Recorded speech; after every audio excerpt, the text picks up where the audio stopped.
And now we have the board. Just to mention, move ahead. Cena move ahead was in first place. He won first, so he's staying true to his name. And here we have the board. We'll get the correct player up in a second. Yeah, here we're seeing the man who knocked me out of my World Cup journey. your nemesis. My nemesis, for sure. We see Magnus here having strong bishops, especially the one on e4 in the center. Looking pretty good, David.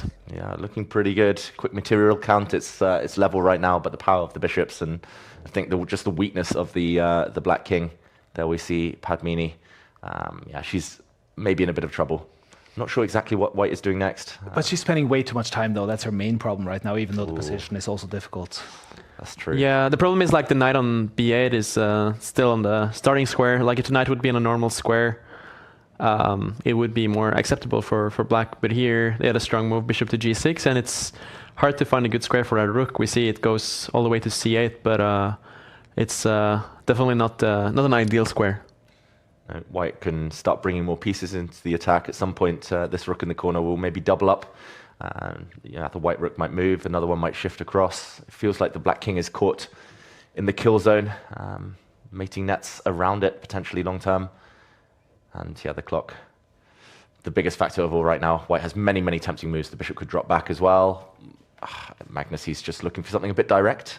If he doesn't find it, he'll just build up. Yeah, he might want to like give a check with the bishop and bring the queen to g6 and hinting at some bishop f6 stuff with the bishop. So it's like the position is so good that you almost start like looking for tactics. But he can also like slowly build up his position with a move like rook to f2, just double on the f file. Mm-hmm.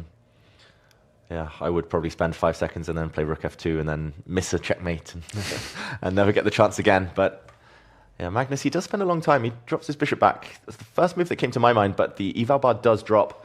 We were expecting maybe a check. So he captures a pawn there in the center, and the point is that if Padmini takes back with a knight, the pin is very annoying.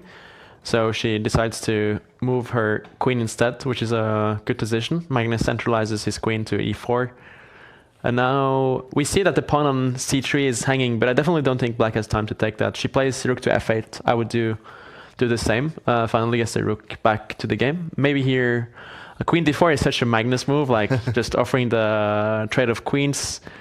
Especially here, if Black takes, White gets to fix their structure, like get rid of those double pawns, which would be a good scenario. She goes queen e7 instead.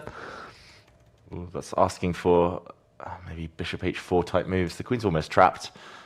She might have to come back in the direction she came from. Yeah, bishop h4. You could also consider queen d6. Start harassing the black queen. Magnus plays a4.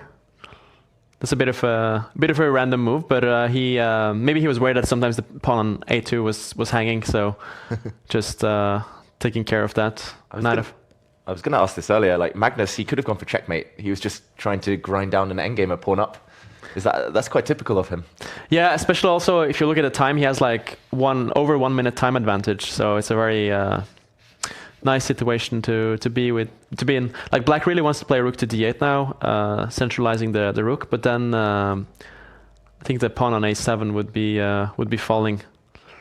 She plays c5 instead. Yeah, queen d6 is a good move. Again, offering the trade of queens. And the problem is like if Black trades, White gets a very strong passed pawn on d6. And also fixes the structure, like the double pawns. Mm-hmm. So maybe Padmini should play rook to e8. Decides to take that. Yeah, now the pawn on d6 is very strong. Magnus pushes his two pass pawn. Yeah, this feels like the type of position that will collapse eventually. She has a blockade for now, but 44 seconds. No active moves, and Magnus can just build up forever. Yeah, not only the two pass pawns, but also White is a pawn up currently, which helps. Let's not forget, guys, for those who have not been watching all that Title Tuesday this season, there is no time increment. I mean, 30 seconds is all she has, and that is the killer right now. Mm-hmm. 30 seconds to save this game, but Magnus has so much time in the bank, and look at the White King coming.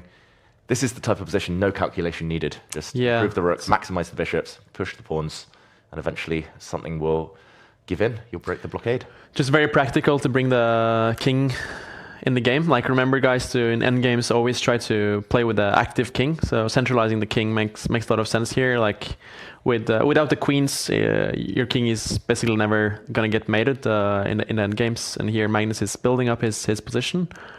Black wants to play the king to d7 now to blockade the white pawns. I think the issue there was white would trade the bishops and play the rook to f7. Finally gets that rook to f7, and now there's some pretty deadly threats with rook t7. Padmini resigns with only 5 seconds left, and Magnus gets the first win. Yeah. This was quite convincing by Magnus. Exactly. King in the hill, that white king in the center of the board. He's the king of this type of format, Magnus Carlsen. And Padmini fought well. She didn't make any big one-move blunders, but ultimately just not able to keep up in the middle game. How is that? I mean, if you're playing against these big names, like, for example, it's hard for you guys to say being grandmasters, but if you're an international master and you draw Magnus in the first round, do you think you're able to play your best chess? It's very hard to not get nervous if you're Padmini and play against Magnus, because it's like such a cool opportunity. You don't really get that often.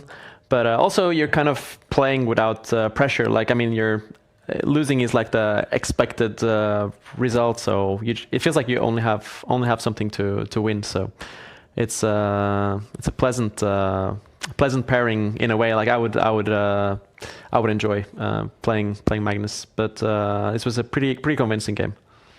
A lot of people have been asking where Magnus is in the world right now. I mean, he's been on vacation, but he's leading up to go to South Africa because he's playing the freestyle tournament the week that is